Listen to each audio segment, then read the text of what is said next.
Hello everyone, welcome back to the reading studio. You know who I am, and we're going to do the last chapters in Here We All Are by Tomie dePaola. We're up to chapter 5, so let's get reading. Our kindergarten class was going to put on a play for the whole school. We were going to do Peter Rabbit. I had played the part of John Alden, the Pilgrim, in the Thanksgiving play we did for first grade. I didn't forget any of my lines or anything. The way Miss Emick smiled at me when she said Peter Rabbit made me sure that she was going to pick me to play Peter. I knew the story so well, and besides, Miss Leah said that I had natural stage presence. As much as I loved being on stage, my best friend, Jenny, didn't. She was shy and very tall for her age, so I decided that Jenny should play the part of the mouse who mumbles because she has peas in her mouth when Peter asks for directions out of Mr. McGregor's garden. She wouldn't have to remember any lines, just mumble.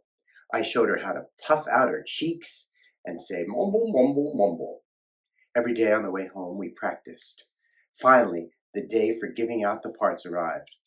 All right, boys and girls, let's bring our chairs into a circle.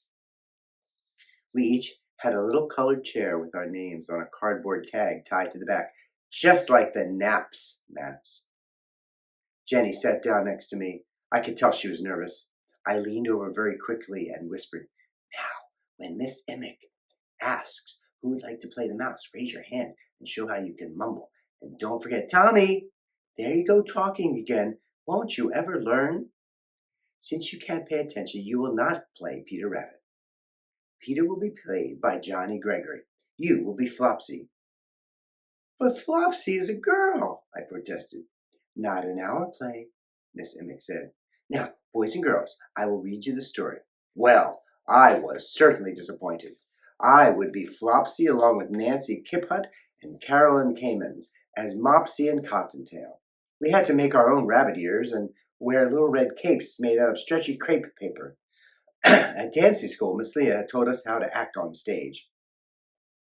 When someone is talking or singing or dancing, be sure to look at them and react.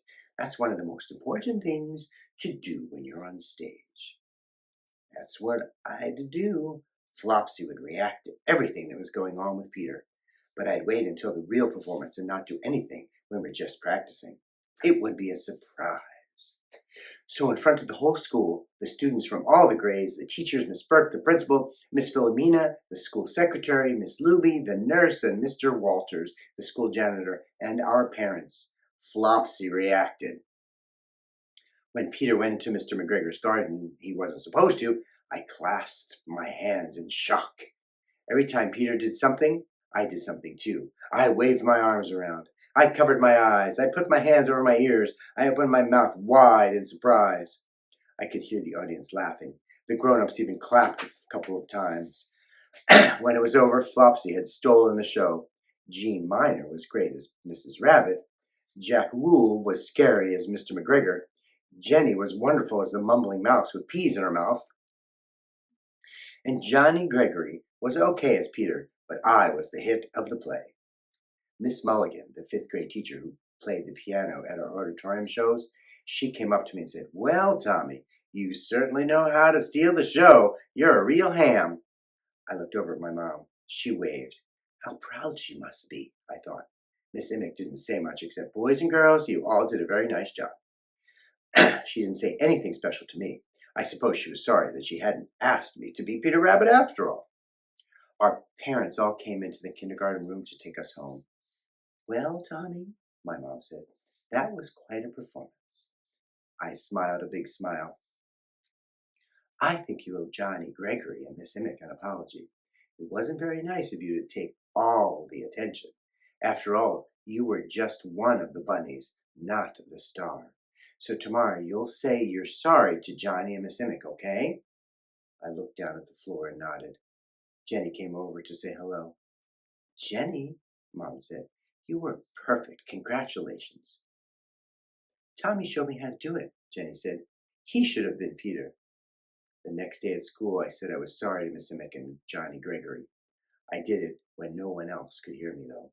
I guess I was only a little sorry. That's the end of chapter 5. We'll get to chapter 6 tomorrow, and I'll read to you soon.